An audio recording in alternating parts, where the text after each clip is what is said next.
the criteria as well as administering and deciding what markers will go up on our roads here in North Carolina. The committee is made up of, let's see here, 10 faculty members from 4-year colleges in North Carolina. So we have a lot of colleges in North Carolina, but any of the 4-year colleges are eligible to put forth a name for somebody to be on this committee. And of course, it's usually someone in that college who is an expert in one or more aspects of North Carolina history. Now, prior to 1935, before we got all of this going officially, there was many small private groups who were putting up markers of some sort or another, like maybe the Daughters of the American Revolution or whatever. And they had sponsored small plaques or highway signs. So the state decided we needed to get a handle on this and make them uniform. And so they followed a program that had already been started in Virginia in 1926. So in 1935, North Carolina began this official program. There are over 1,500 state highway markers now have been erected, and there's at least one in every county of North Carolina. Do you know how many counties there are in North Carolina? 100. We have 100 counties in North Carolina, so there's at least one in every county. And the first one that went up is the one you see here on the screen. And this was erected under the program that was dedicated in 1935. And this is in Stovall in Granville County. Granville County is up near Raleigh, Durham, a little north of, in that area. Anybody know about that area specifically? If not, if you're driving in that area sometime and you happen to be on highway number 15 and you come to a little stop in the road called Stovall, you'll see the first marker that was put up, and this was in honor of John Penn, and he was an early example of the American dream.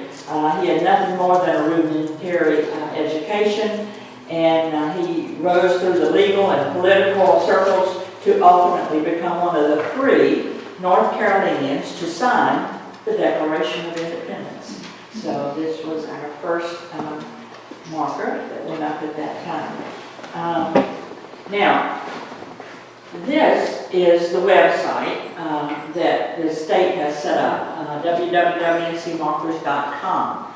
And these are not really clear pictures because I was taking a picture of my computer screen with my camera.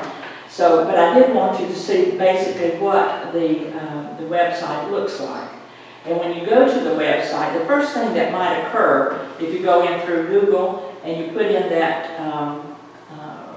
website address, it may say to you, uh-oh, danger, you know, one of those, this may not be a really good one to go to and all that. I don't know why that keeps coming up. Maybe it's just my computer, but there's no problem going to this. It will not corrupt your computer. So just go ahead and say, I don't care, I'm going to go see it anyway. But as you can see here, you can go directly to whatever county you want to. That's one of the first things that comes up on the search. So if you go to Brunswick County, which of course is where we live here, then you will see a list of every one of the markers that are in our county. And then you can click on that marker and you will be able to read a very nice essay or historical write-up about the sign and why it's there. So you could go through every one of the 100 counties in our state and do North Carolina history right from this website. I think you would learn a lot that way, especially newcomers to North Carolina who, like some of us who are natives, did not go through the North Carolina history courses when we were in school and so forth. So maybe it's a good winter project. And just starting it and just at least kind of go through them and learn about the state. And then of course when you're driving around and you see these markers, then that too is You say, oh, I know a little more about those. And then when you go to the essay, that's the second picture there, you can scroll through and read all this information about that person or that place, as I was saying. So it's very, it's quite interesting, and it's new to me. Of course, I've seen the markers forever, but I had never really researched anything about them. And the reason it piqued my interest to be able to do this program for you today was recently there was a new marker put up in Wilmington, and there was a big write-up about it in the Star News. So, and then there was another one back in the summer, and so that's why I became interested in seeing and saying, let's see what is here in Brunswick County. Now, in Brunswick County, we have 27 markers. First one was put up in 1936, and the most recent one is 2007. So we have quite a few. The first one was Orton, and halfway between Wilmington and Southport, along the banks of the Cape Fear River. I'm sure all of you are familiar with it now, if you lived in this area long, with where Orton Plantation is. So that was our first marker that was put up in 1936. Now these markers are made of very durable iron, alloy, whatever. They make these and they last a very long time. So this one's been up since 1936. That doesn't mean that sometimes they don't need a little maintenance and repainting the letters or whatever. So they do take care of that. You see at the top the letter D and 3. And that is the designation of the sign number. And D is the area that we are in. The marker program has divided our state up into districts. So the D district is Brunswick County, Pender, New Hanover, and I think Bladen. So 4 counties in the D section.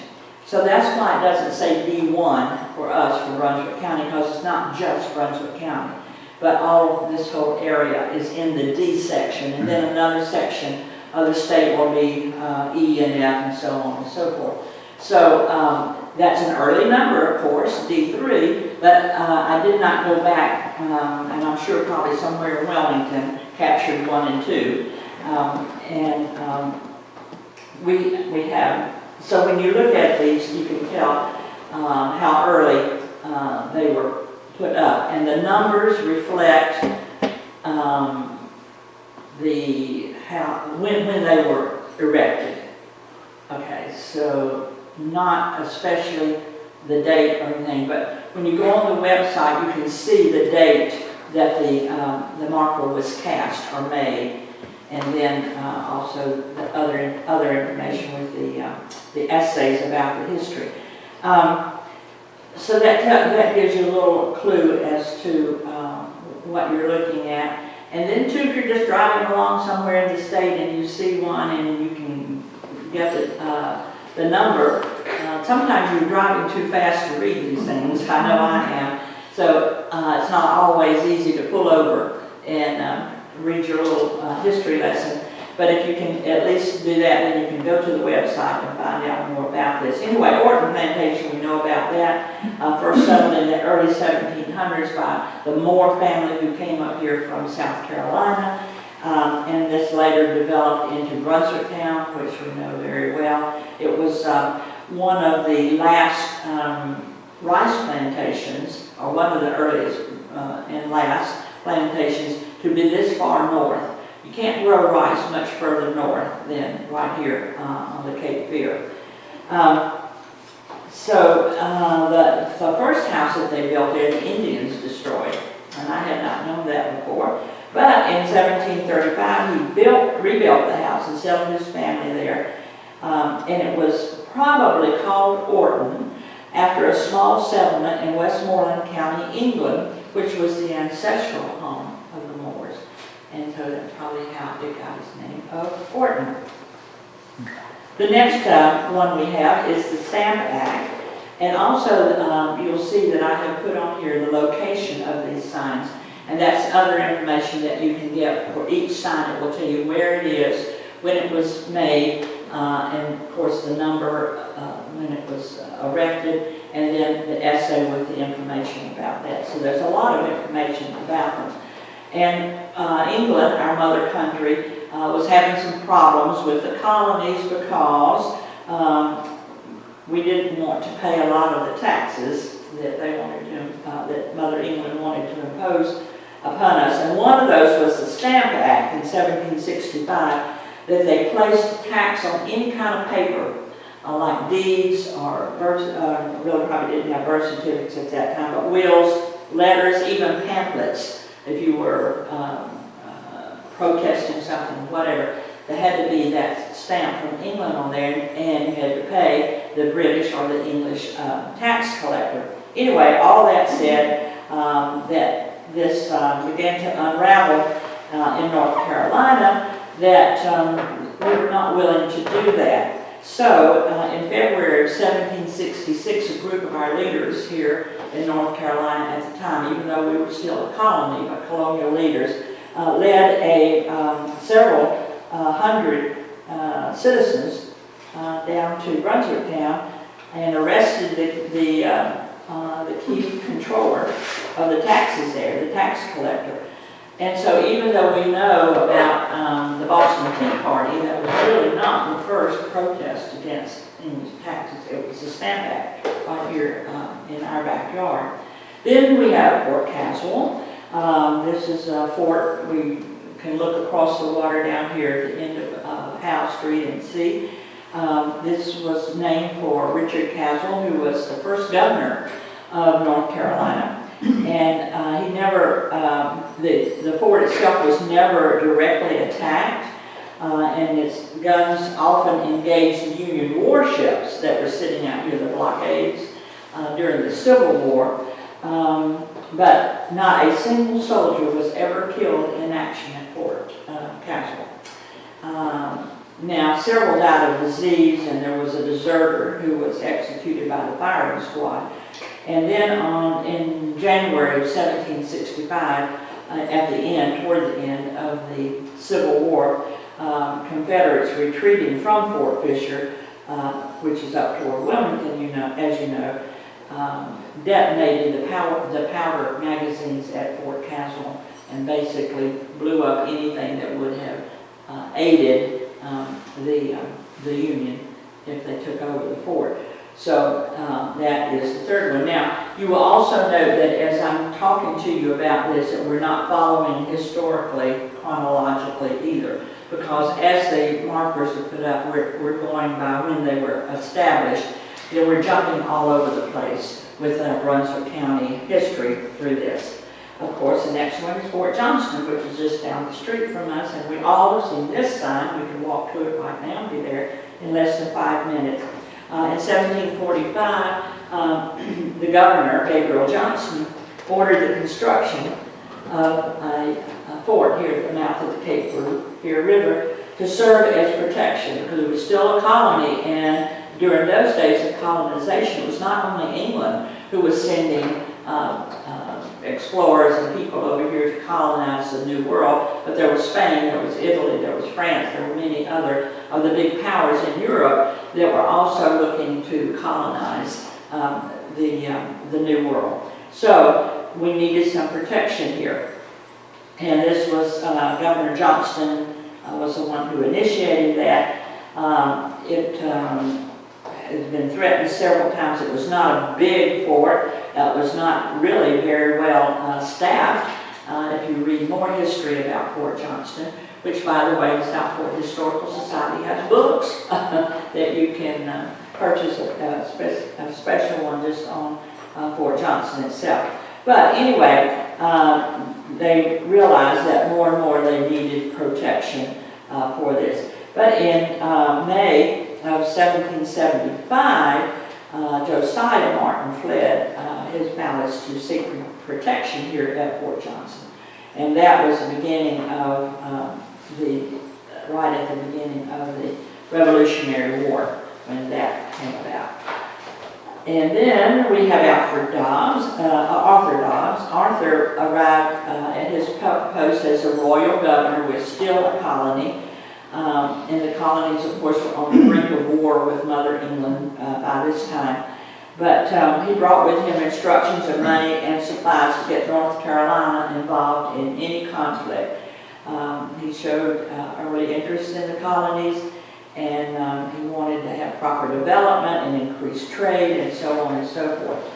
And so he was responsible by the mid-1700s for about 500 Protestant Northern Irish families who were immigrating here to North Carolina. That's why we have a strong Irish influence in our state. And they moved into this area and moved to Brunswick in 1758, Brunswick Town, that we still have the remnants of, which is also a state historical site. And he died in 1765, shortly before he was supposed to go back to Ireland in retirement after being here in the colonies for 10 years. He was buried at the St. Philip's Church out in Brunswick Town. So when you go out there and you see those walls that are still standing. But there was no Anglican minister because that was a Church of England Anglican church was there to lead the service when he died.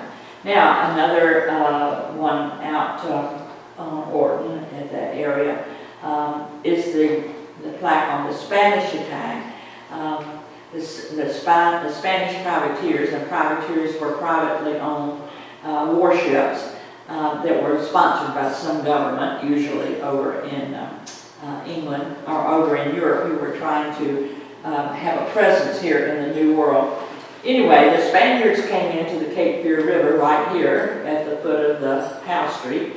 The entrance, by the way, this is the largest natural harbor in North Carolina, the one that we have right here coming directly off the ocean, except for Frying Pan Shoals that you have to come across before you can get into the river. But that's a whole other history program.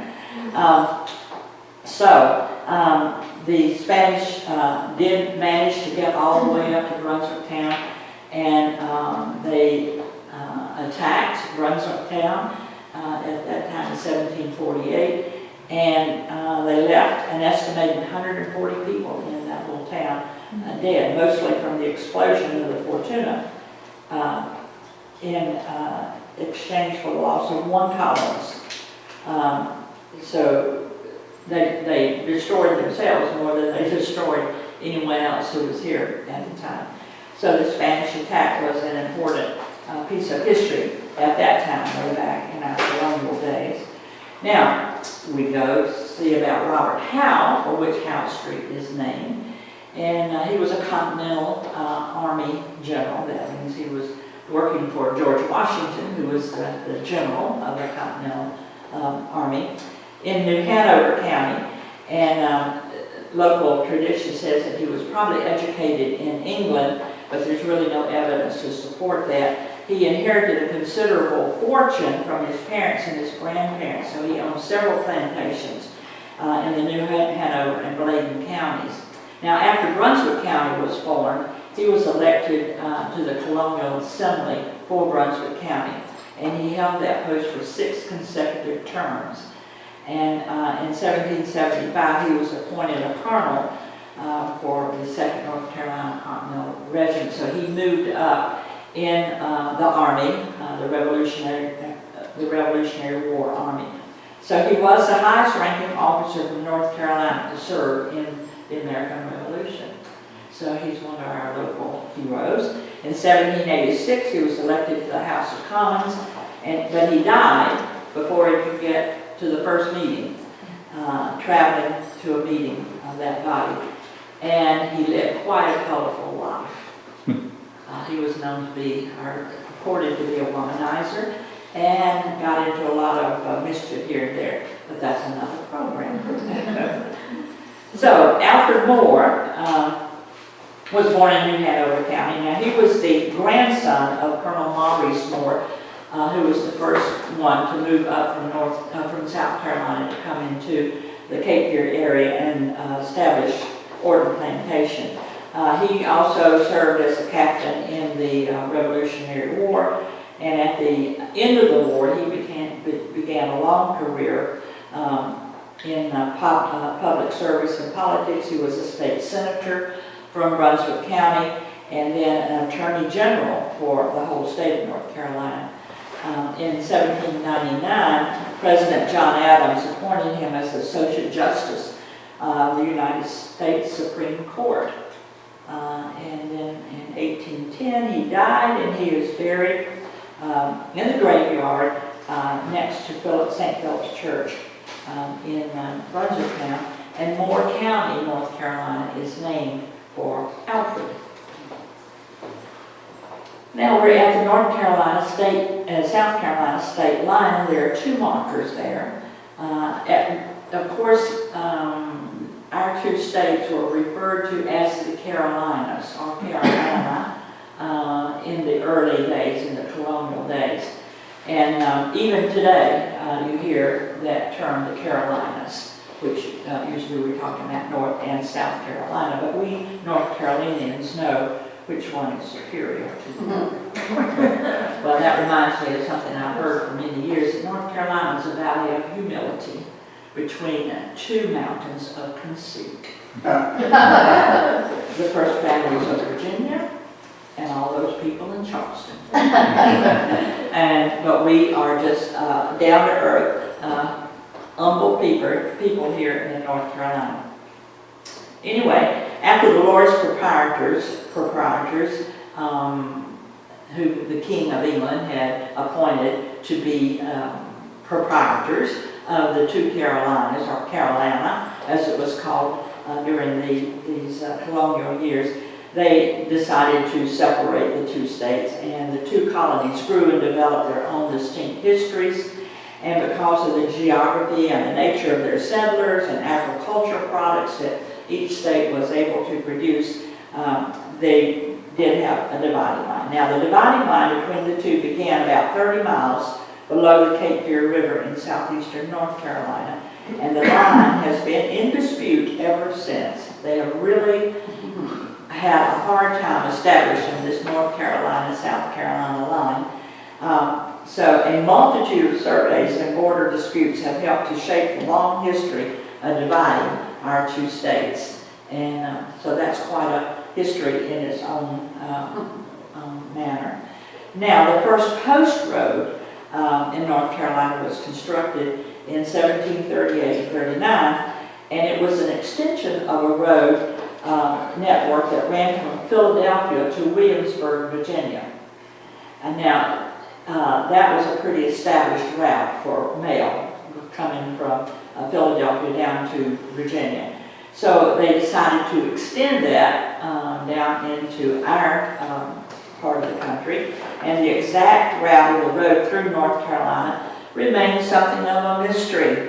However, it is known to have passed through Brunswick County, so that's why we have a marker here in Brunswick County, on its way to Charleston, where the road was completed, that actually began in Boston. So there was a post road that as far away as Boston, coming down through the states all the way to Charleston, South Carolina, by this time in the mid-1700s and shortly thereafter.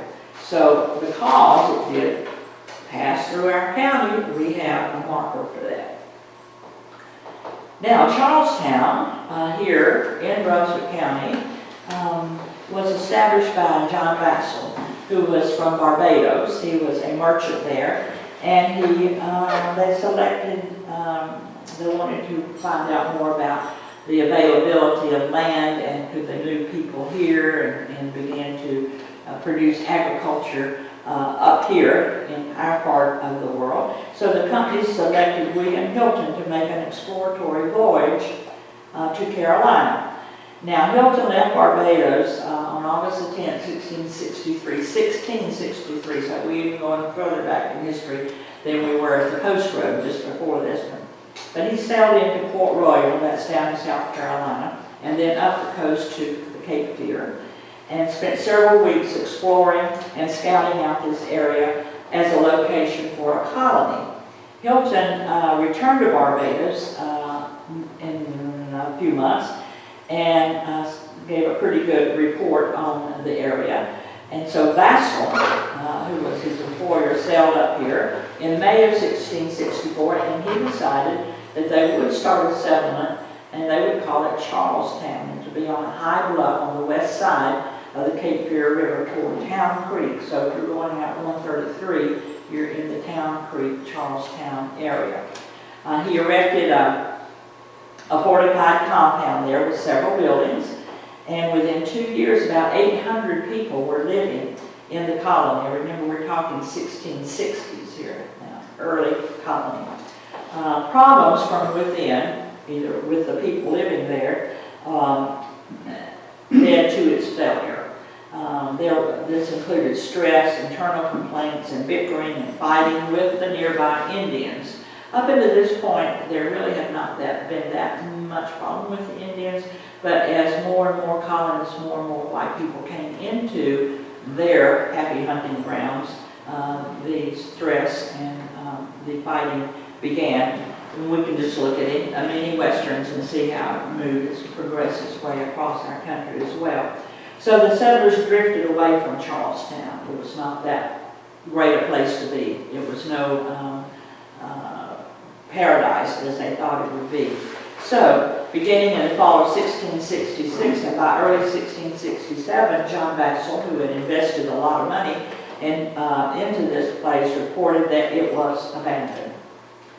A second Charlestown was later backed by many of the same folks from Barbados who had come up here to the Cape Fear and established this one that went foot into what we now know as the present-day city of Charleston, South Carolina. But the first Charlestown, was right here in Brunswick County. So, of course, a marker. Now, we have another Orton Plantation marker, so there are two. Remember, Orton was our first one, went up in 1936. So this is another, normally they do not duplicate markers for any one place or person, but here they made an exception. So during the first half of the 19th century, in the early 1800s, the plantation that was out at Orton, or the Orton plantation that Roger Moore had built originally, passed through many hands and included Governor Benjamin Smith. And we know Benjamin very well because he lived in a house right down here on Bay Street that we can still see, and well, we can see where it was.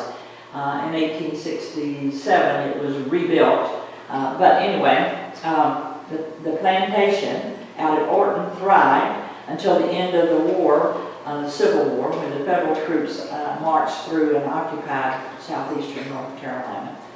After the fall of Fort Fisher, the plantation house was used as a hospital by the federal troops for their smallpox cases, a big smallpox outbreak right at the end of the Civil War. So the house was abandoned after that for nearly 20 years. Nobody was there out at Orton. And then it was renovated in the 1880s. And in 1904, James Sprunt, and if you've been around the area long, you've heard that name. In fact, he wrote a history of the area as well. He purchased Orton Plantation as a gift for his wife. Nice gift. But it was abandoned and it was in ruins. They had plenty of money, so they were able to bring it back to its glory and more. And they developed the house and the gardens into a regional attraction. Now, when I first came here in 1996, Orton Plantation was still open and the gardens were available. Did any of you ever go out to the Orton Gardens? And they were beautiful, especially with the azaleas. And but then in July, but it's no longer open to the public because it's been bought by Lewis Moore Bacon, who actually was a descendant of the Moore family, and he's the current owner of Orton, and he is restoring it, the whole area, to its natural habitat, and he's also restoring the house. So in the future, we may be able to go back out there and see what's happened to the Orton Plantation House. But I don't have an exact date that when he bought that, but it's in recent memory when all of that happened. And as we have traveled out 133 over the past few years, when you've seen those fires smoldering and all, burning out a lot of the underbrush, that is part of his program, and you probably read about this, to bring back that whole area to its original natural habitat for animals and for the trees and growth there. So it'll be interesting to see how Orton develops, but it has had a long, long history. Now, Brunswick itself, Brunswick Town here was the town that was laid out by Maurice Moore, and it's located in present-day Brunswick County. In 1726, it was named for King George I of England, who was a member of the German House of Brunswick. So that's how we get the name Brunswick here, named for that king, King George I. And he originally had come from Germany and was part of the House of Brunswick, Hanover, as a matter of fact. So New Hanover County also gets to claim him as perhaps the one for which that was named. Now, the town became the colony's chief port, and it was exporting naval stores. That was the biggest business going out of here during the colonial days. And that was to send lumber, tar, pitch, turpentine to England, Mother England, and to Europe, and also to the West Indies. So all of that was going out of here at the port at Brunswick Town. That was the main port. This was before Wilmington became the main port. And before Southport did not become the main port on the Cape Fear River, which we had hoped at that time to be. But that's a whole other program. Okay, so in the 1730s, Brunswick was designated as the county seat for New Hanover County, and only to become the seat of the newly created Brunswick County in 1764. So it was still viable up until that time. At Brunswick Town, who have been there, probably most all of us have, we see the famous St. Philip's Church, which is the centerpiece of Brunswick Town, actually. At the founding of Brunswick Town in 1726, the only house of worship was a small house that had been converted into an Anglican chapel. So actual construction of the St. Philip's Church began in 1754, and it stood unfinished for about 4 or 5 years. And then the General Assembly for North Carolina established and authorized a lottery to provide the funds to complete the church. In 1760, just as the church was being completed, the tower was in the belfry, for the belfry, was struck by lightning, causing the roof to collapse. Now, I don't know what God was thinking, but in some reason or another, that happened just as it was being completed. Then when Governor Dobbs died in 1765, he was buried within the walls of the incomplete church. So when Governor Tryon moved down here to Brunswick Town, he saw to the completion of the church. And then when the Revolutionary War commenced, St. Philip's and other established churches were abandoned. And the church most likely was burned by the British in 1776 when they burned the rest of Brunswick Town. So the British were responsible for that. And all that remains of St. Philip's Church now are parts of the exterior walls and the graveyard for some of the folks who are buried there. And of course we can visit that at the Brunswick Town Historic Site. So moving on, we have yet another Fort Caswell. Now, Fort Caswell was part of a national chain of forts that were built for coastal defense, known as the Third System at this time. It was a pentagon-shaped fortification. It contained over 60 gun emplacements. So it was built to have a heavy artillery pointing right out into the ocean there for any ships that came. However, it was never fully armed. It was built for that, but never fully armed. And up until 1861, only a handful of U.S. Army caretakers were at the fort. In 1923, the War Department closed the installation and sold the fort to some Florida developers. They were coming here to turn that into a big resort. However, that venture was unsuccessful, and they did not get that done. They did put in a couple of swimming pools that even as a child in my day, I came there and actually swam in, or floundered around a couple of those swimming pools that were built on top of the forts, and you can still see the remains of those today. It also, again, went into federal service in 1941 when the Navy purchased it to use as a section base, so it did have some naval folks in it during the Second World War. But at the conclusion of World War II, it was surplus property. The government no longer wanted it. They put it up for sale. And who do you think bought it? The North Carolina Baptist State Convention. They bought a whole shooting match, no pun intended, for $86,000 in 1949. So it was the biggest, the best real estate deal of the 20th century, probably, to buy all the land, the buildings, everything out of Fort Castle for $86,000. So the Baptists got their money's worth, and it is still serves as a retreat, but not only for Baptists, anybody can go out there, any group or any religious affiliated group. But it is maintained by the Baptist Convention. So it's a wonderful thing that we have at the end of Oak Island that was not sold to developers and turned into a happy place for happy people to live. So happy people can go out there and be happily retreated. Then we have the Bald Head Lighthouse. The original lighthouse on Bald Head, planning for that, which was in 1783, was the first one authorized in North Carolina. You know, we're famous for our 7 beautiful lighthouses that we have along the coast of North Carolina. People come from all over just to visit, go down the coast, up and down the coast of North Carolina and visit our lighthouses. But, so this was the first one that was authorized to be built on the coast. And it was damaged beyond repair in 1812. And the new, at that time, lighthouse was constructed in 1817. So the use of Old Baldy, as it's known, was the one that was built at that time and was continually used up until 1935. Then it was shut down. The light was no longer used there.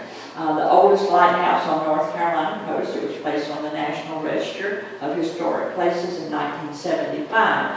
And Old Baldy is distinctive for its 8 sides that it has around it. We can see it from the end of Bald Street, of House Street, if we look out toward Bald Head.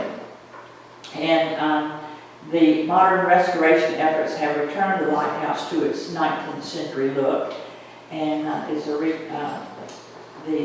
also a reproduction of the 1850s Keeper's Cottage is out there. So if you haven't been out to Bald Head to visit Old Baldy or the area out there, maybe that'll be an adventure you want to try to do too. It's very interesting, and you can climb up into the top of Old Baldy if you'd like to do that.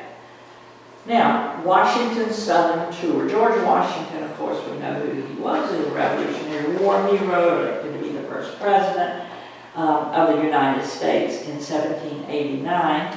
And he's one of the most celebrated figures in American history. Everybody knows about George and his cherry tree and his false teeth and all of those things that we know about George. But he also resolved to tour the United States to see what the political climate was all about and to see the culture of this country at that time. Of course, it wasn't all completely developed like it is today. And also to thank his supporters, those who had faith in him to bring our country together and to unify our country as the first president. So his tour and stops along the way became important landmarks. George Washington slept here. I know you've heard that many times. And after spending 2 nights over in Wilmington, Washington made his way towards South Carolina, that South Carolina line we talked about in Brunswick County. And on April 27, 17 something or another, he was a breakfast guest at the home of William Galls, Jr. And that's an important name, the Galls, G-A-U-S-E, in our Brunswick County history.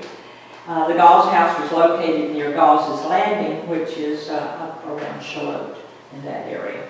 So Washington did sleep around here. Now, John LaPierre came to the Carolinas around 1708, very early on. And he's one of the earliest ministers of the Church of England in the colony. And LaPierre was one of several struggling clergymen who braved the hardships associated with life in the early 18th century. He was a French Huguenot. LaPierre first came to present South Carolina and moved to North Carolina in 1729. He moved to New Bern in 1735 and in time made his way to St. Philip's Church out at Brunswick County. And that's where he lived for 20 years until his death in 1755. And he was instrumental in organizing over 20 churches here in the colony. The Boundary House, how many of you have eaten at the Boundary House? It's a great restaurant there, but it has a little more history than just being a fine dining establishment. In Brunswick County, of course, it earned its name because it straddled the boundary line for the Carolinas, and one part of the building was in North Carolina and the other part was in South Carolina. So it became known then, as, of course, as the Boundary House. The best known incident that happened here at the Boundary House did not involve the running of a boundary line, which we've already said was still sort of a mystery, but involved the accessibility to South Carolina that this place offered. Because in 1805, Benjamin Smith, who was going to be a future governor of North Carolina in about 5 years, had a disagreement with his cousin, the judge, Alfred Moore. Remember, we already heard about him. He was appointed a Supreme Court judge. Because of Alfred Moore's poor health, the matter was taken up by Moore's brother, Captain Maurice Moore, who challenged Smith to a duel. Okay. Now, since dueling was outlawed in North Carolina, the officials from Brunswick decided, let's just don't do this at all, let's just not do it. But the duelists, these two guys, these two cousins, said, oh no, we're going to duel. And so they took their seconds, and there's always the guy standing behind, to be sure everything is, and the positions. Always had to be a position there, so whoever got shot could be treated immediately. They fled across the line to South Carolina, but only barely across the line to the Boundary House. And this, in South Carolina, it was legal to duel. So the duel took place on the South Carolina side of the yard of the Boundary House, and Smith was injured, but he recovered in a couple of weeks, and that was the end of that. But it did create this little bit of history there on the boundary line of North Carolina and South Carolina at the Boundary House. Now, what about Russellboro? We're going back up to Brunswick Town now. Back up to the site. You can go see Russellboro today. By 1751, and we're still back in the colonial days now, we're jumping back there, the sloop Scorpion, which was under the command of Captain John Russell, was stationed off the coast of Brunswick County. So in the fall of that year, William Moore, owner of Wharton Plantation at that time, sold Captain Russell 55 acres of his property that adjoined the town. So Russell initiated the construction of an extraordinary home there on the lot. But he died in 1752 before it was complete. Dobbs, we already heard about him, moved into Russellboro, and he lived there for quite a while. He finished the house. He added several outbuildings, and if you go there today, you can see the foundations of the house and also a couple of the outbuildings. It was in Brunswick that 73-year-old Dobbs met and married his new bride, 15-year-old Josiah Davis. Dobbs and his bride continued to live in Russellboro, which they affectionately called Castle Dobbs, after their ancestral home in Ireland. So with his death in 1765, the Russellboro property was relayed to his son, Edward Bryce Dobbs, who in turn sold it 2 years later to the next royal governor, William Tryon Palace up by Newburgh, and eventually to William Dry. We got a street here named Dry Street because he was very important here in the county as well. So that home went through a lot of changes too. In 1776, the elegant house of Colonel Dry was destroyed by fire, and the site was not rebuilt, and like the rest of Brunswick County, it fell into ruin by that time.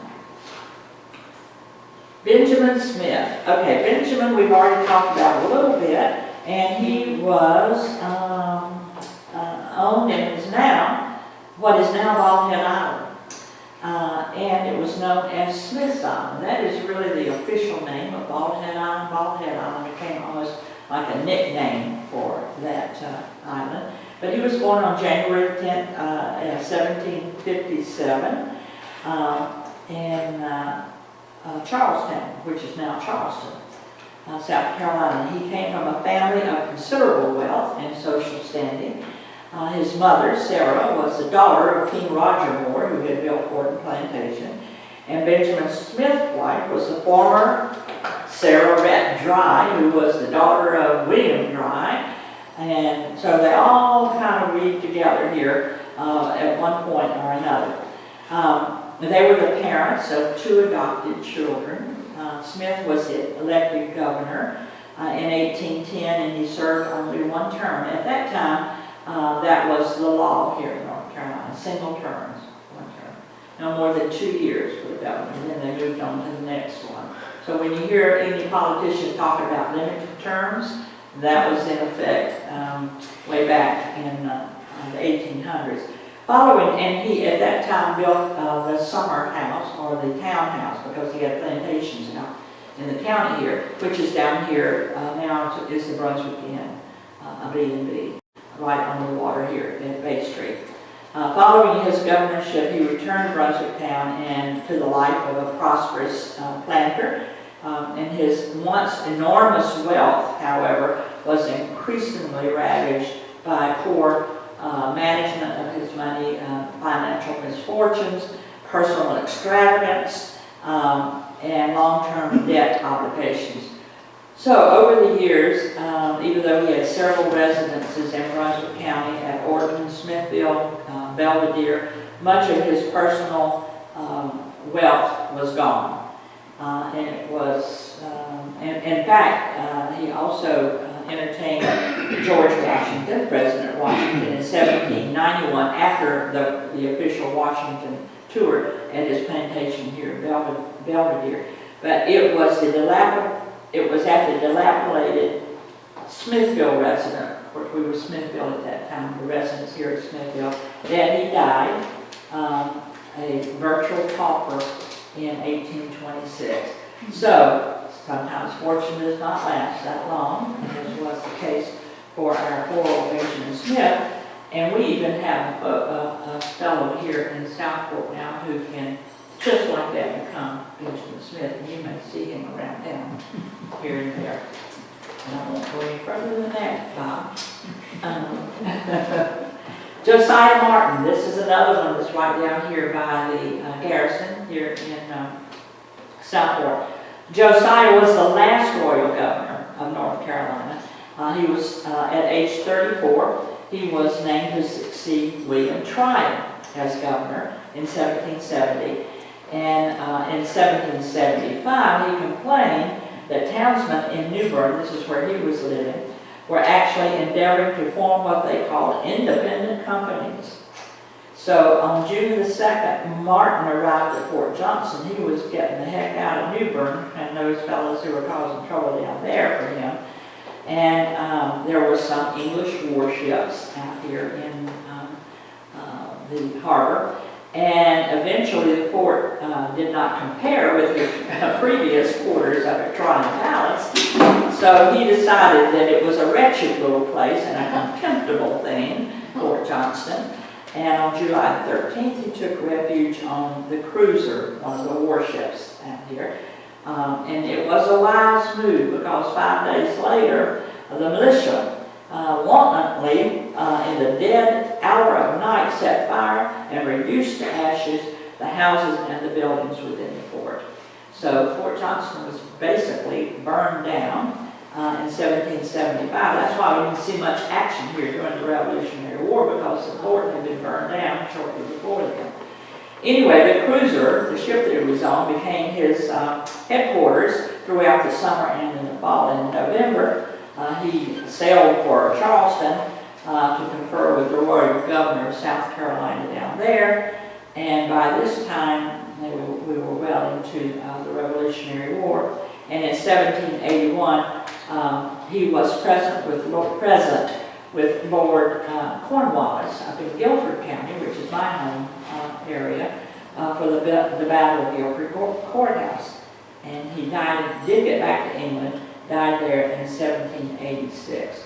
But Guilford, the Guilford Battleground courthouse area there is a nice big park now up here in the Greensboro area, which I used to go to a lot as a child.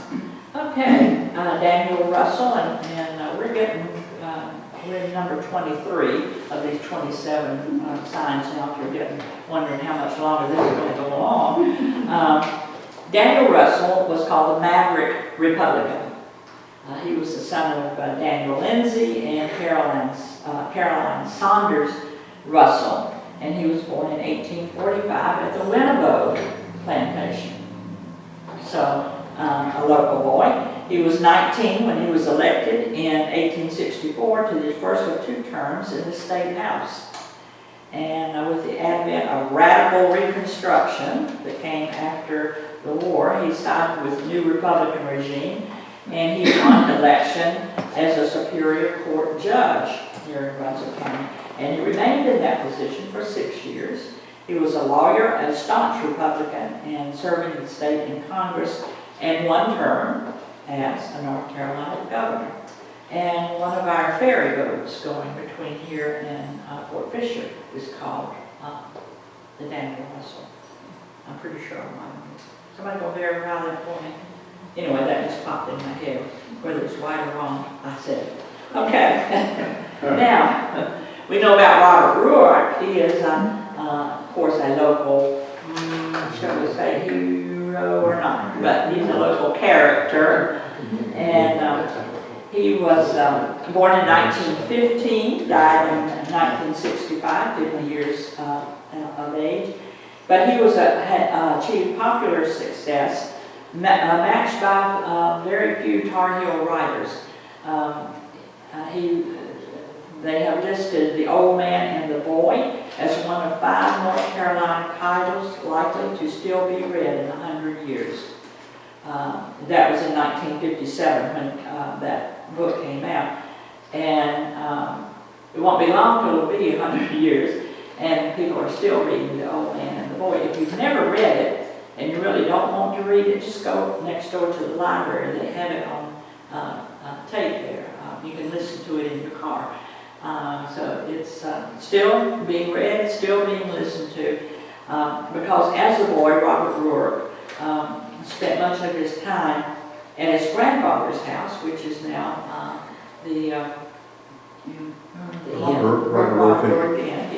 on Lord Street. And this marker is right down here at the corner. We can find it there before you turn to go up to Lord Street. And his reminiscence about his former, or his years, formed the basis for this bestseller, The Old Man and the Boy. The times that he spent with his grandfather here. His family at that time, he was actually raised in Wilmington, but he spent a lot of his boyhood days here in Southport with his grandparents. Both sets of his grandparents lived here in Southport. Now, he graduated from the University of North Carolina at the age of 19. And then after some short stints of working for the WPA, the Works Progress Administration, and the Merchant Marines, he became a sports writer for the Washington Daily News.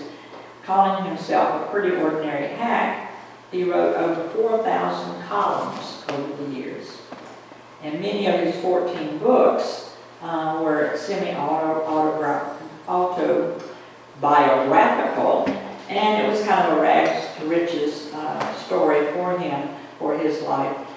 In the mid-1950s, he moved to Spain.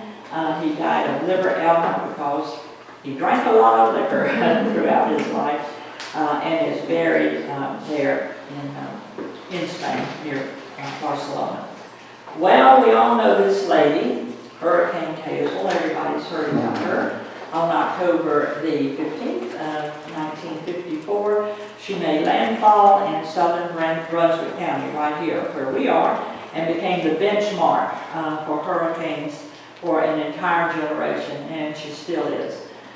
Its devastation began long before it reached the Tar Heel shores because it wreaked havoc in Haiti, where it left hundreds of people dead, and its landfall in North Carolina occurred on a full moon high tide night.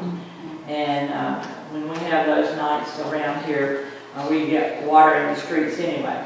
The devastation was widespread all across our state of North Carolina, but nowhere was the impact more severe than over on Long Beach, present-day Oak Island, where a 17-foot storm surge swept away 352 of the 357 houses or structures that were on Oak Island at that time.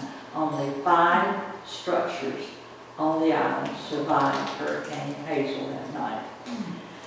The dramatic surge was unprecedented. Never have we had anything like that to hit the coast of our country. And to this day, it represents the greatest coastal inundation in the history of North Carolina. Hazel was responsible for 95 deaths in the United States because it even impacted more than just North Carolina. 19 of those were in North Carolina, and its total damage impact of the Tar Heel state was $136 million. Now that's 50 years ago, so after, or more than 50 years ago, a considerable amount for 1954. And she remains the standard by which all other North Carolina hurricanes are measured. Now let's look at Steve Bonnet. This is our newest, most recent marker that's been put up in Brunswick County. He was a gentleman pirate, unlikely buccaneer. He was born in Barbados. We have quite a connection with our history here in Cape Fear with the island of Barbados. But he was orphaned at a young age, and he inherited property there in Barbados, including a very sizable plantation. He held the rank of major in the militia for that country. And in 1717, Major Bonnet gave up his life among the Barbadian planter elite and deserted his family. They say because his mother-in-law had moved in with him. Anyway, and he became a pirate. But instead of capturing a vessel and saying, "This is my ship now, and I'm going to go out and be a pirate," he launched his pirating career in a way which was unaccustomed, what he was accustomed doing business. He purchased it. He bought a ship. He armed it with all of the guns and everything he thought he would need, and he hired a crew and offered them wages. And he said, "Come on, we're going pirating." And that's exactly what he did. And like many pirates of the age, he knew that the Cape Fear estuary, coming out into our natural harbor here, would be a safe place to rest his ship. And what they had to do every now and then was what they call careen the ship, or lean it, get it over on its side so they could scrape off barnacles on the bottom and the sides of the ships, and then they would careen it over to the other side and scrape and clean the bottom. That was just something you had to do if you owned a ship. In August of 1718, expecting lengthy repairs, he established his base near Southport, which we consider to be right down Moore Street here, and the Bonnet's Creek, which was much bigger at the time, that he was able to get the ship off of the river and into that area. But there was a little hitch in the get-along here, because Colonel William Rhett down in Charleston had been commissioned to get rid of pirates on the Carolina coast, North and South Carolina. And so that year in September, he came up here. He had heard that Bonnet was up here in the creek without paddle. And so they ensued a fierce battle. And at daybreak, Bonnet and his crew surrendered after only about 6 hours of fighting.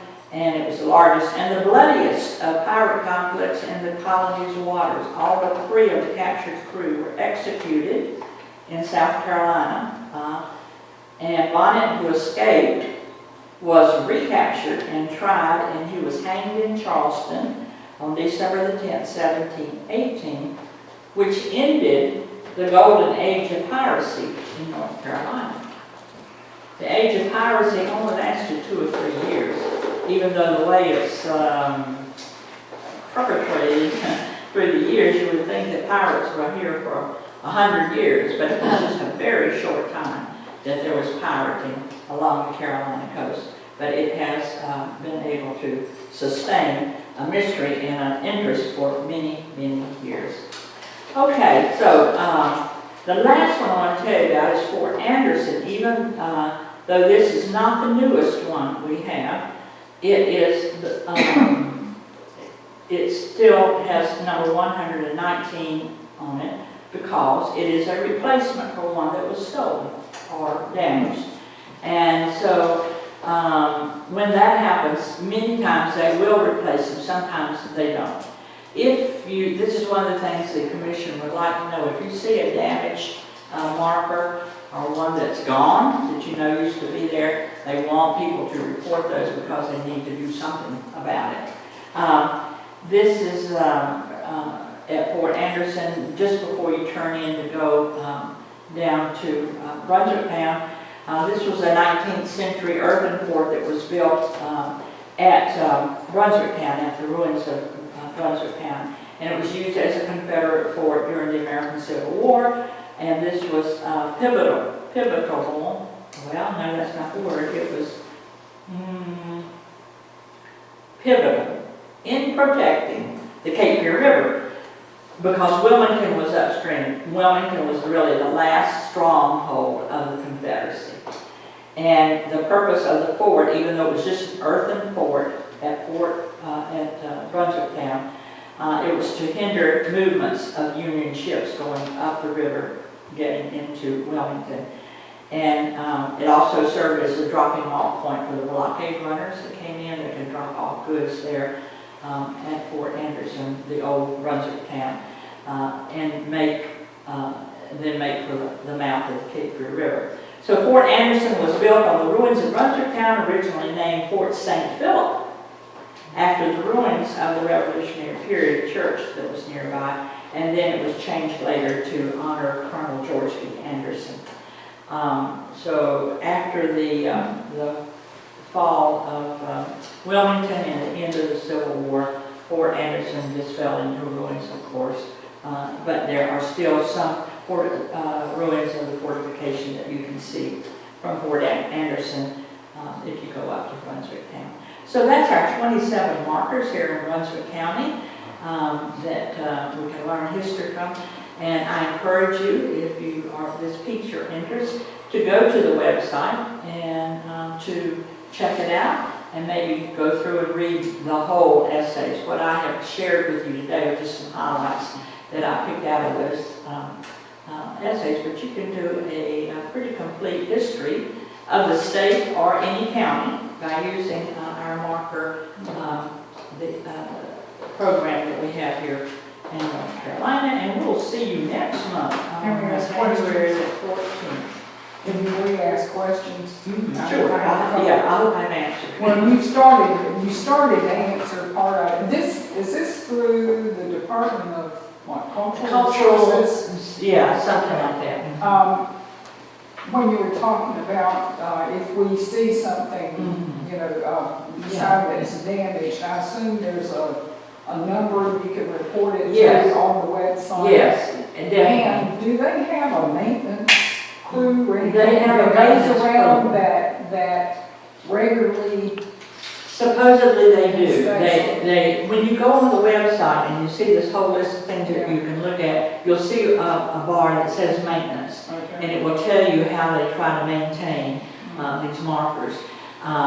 And by the way, I forgot to mention these, the markers are printed on both sides. Yeah. So you can look at it going and you can look at it coming back down the road. How do they decide where to place them? Those four that are on 133? Yeah. When you come down Well, on Wilmington?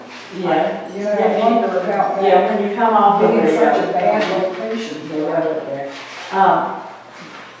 there are, of course, they simply cannot mark every historical place in North Carolina.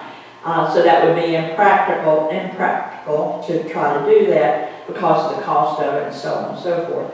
But it said that all the highway historical markers designate places, events, or persons of statewide historical significance. And this significance shall mean any person, place, or event of the past that has been recorded, documented, or recognized as a primary or secondary source, books, diaries, to contribute to North Carolina history.